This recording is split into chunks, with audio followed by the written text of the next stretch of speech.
Today we've got two stories that are going to make your blood boil. First up, a woman who's completely done hanging out with her husband's friend's girlfriend. A girl so out of touch, she's pushing Michelin star restaurants in Paris on someone who literally cannot afford the plane ticket, and she will not let it go.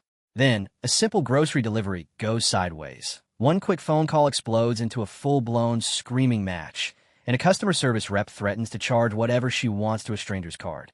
We're talking shrieking, threats, and a call that just might end up on the internet. Two people, two situations, both asking the same question. Is it them? Let's get into it.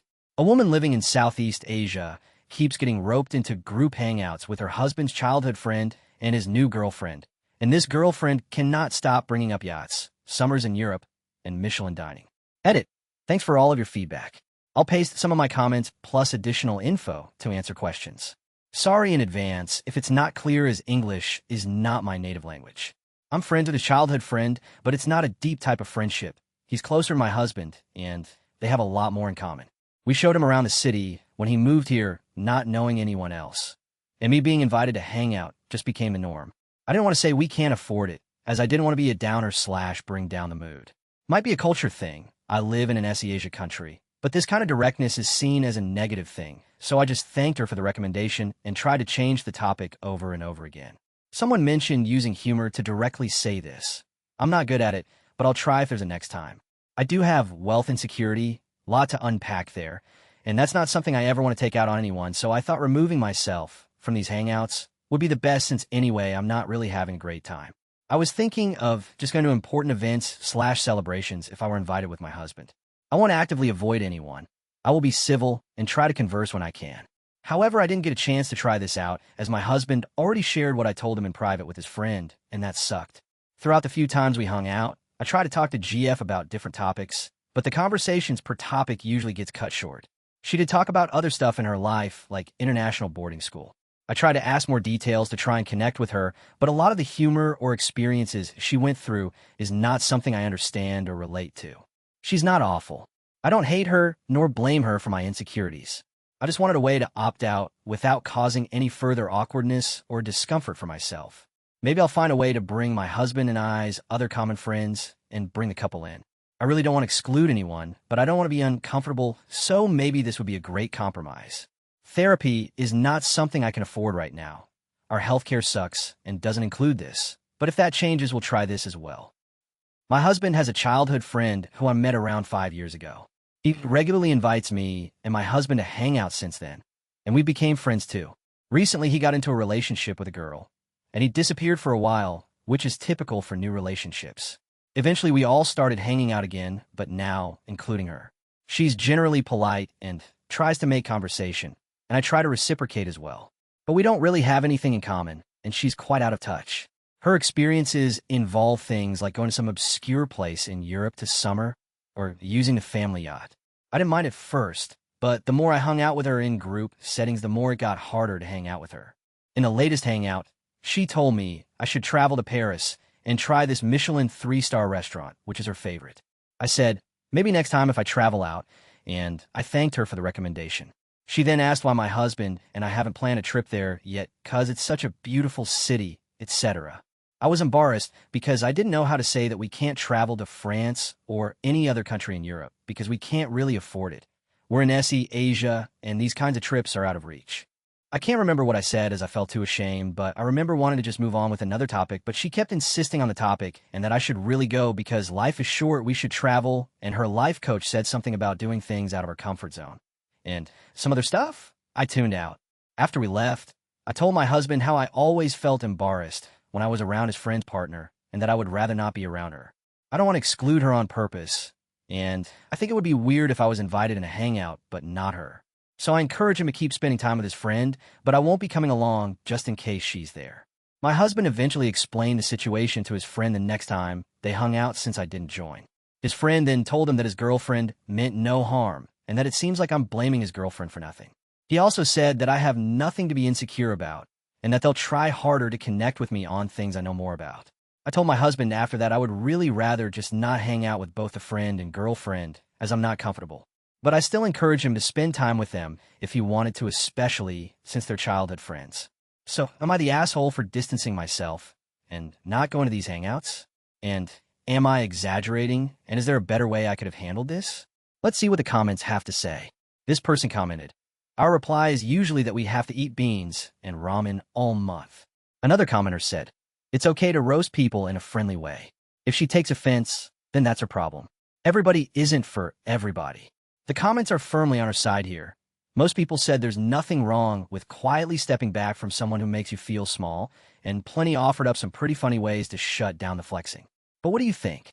If you're enjoying these stories so far, remember to leave a like and subscribe for more. A Canadian woman's grocery order gets pushed back by hours with frozen food set to bake on her porch all day. So she calls to simply reschedule, and the rep on the other end completely loses it. Was I a Karen, or is this legitimately not my problem? Last night, I placed a grocery order with Walmart to be delivered today between 8 and 9 a.m. I was scheduled to start work at 11 a.m. and had to leave the house by 10:30 a.m. to get there. At 8:30 a.m., I received a message that my order was delayed and would not be arriving until between 11 a.m. and 1 p.m. My order had things like fish, dairy, and frozen items. It's 28 degrees Celsius, 83 degrees Fahrenheit here today, so it's stinking hot. When I saw the reschedule email, I called the local Walmart to ask if I could choose a new time because it was just going to ruin the food. They said I had to call Instacart, so I did. I don't have an Instacart account and did not realize that Walmart has a third-party service provider for their deliveries. I was concerned about was food arriving on my front doorstep after I had gone to work and baking in the sun all day. I would have to return everything that melted or was perishable to Walmart anyway. So I thought I would call to schedule a different time, so there was no food waste. Also, I get that crap happens, and sometimes there are delays. No problem at all. I didn't want to cancel. I wasn't pressed that I wasn't getting my groceries right then. I just wanted to set a later time so the food wouldn't spoil on my porch. The person on the phone told me it wasn't possible unless I accepted a $15 change order fee. I said no. I chose a time and gave myself an hour and a half of a buffer. This was on them, and I was not going to pay a service fee because they weren't able to meet the order timeline. I wasn't asking to cancel, just to push it back to 6 p.m. or later. They suggested if I wasn't okay with the $15 reschedule fee, I could cancel, which would have a $25 cancellation fee. I said no, this is their problem to solve because the delay was not my doing and Instacart needed to find another solution because I wasn't willing to pay a fee. The staff member then said I was entitled, that they don't make special exceptions because I can't adjust my schedule, and this is their policy. She also said they have my car number on file, so she can charge me whatever fee she wants. I let her know that the call was being recorded and not to speak with me like that, or I'd file a complaint.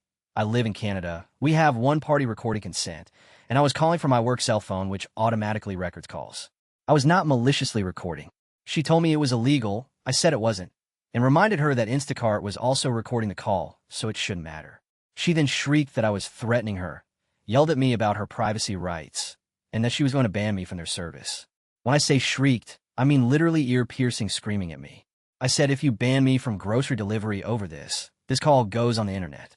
She shrieked again, said I'm violating her charter rights and the company policy. I've been banned, and hung up on me. I ended up calling corporate Walmart. They were understanding and able to cancel the order without a penalty fee. The person I spoke with was super helpful and agreed it was just going to waste money, food, and that it was them who made the time change, so they will make it work. Great. It got resolved, and I resubmitted the order just fine for an afternoon delivery, so I'm not banned apparently. But I've been replaying this in my head. Was I the problem on the Instacart call? I know everybody says they aren't the problem, which is why I want to know if I have blinders on. Genuinely, I was not rude or combative until she called me entitled. The local Walmart conversation was pleasant. The corporate Walmart conversation was pleasant, but the Instacart one seemed unnecessarily aggressive and dramatic. Am I the asshole here? Grimacing face. Let's see what the comments have to say. This person commented, the fact that OP is genuinely asking if they were the problem after all of this is actually evidence they weren't. People who are actually being Karens don't usually sit with it afterwards wondering if they had blinders on. Another commenter said, no, you were assertive, as you should have been in trying to find a solution.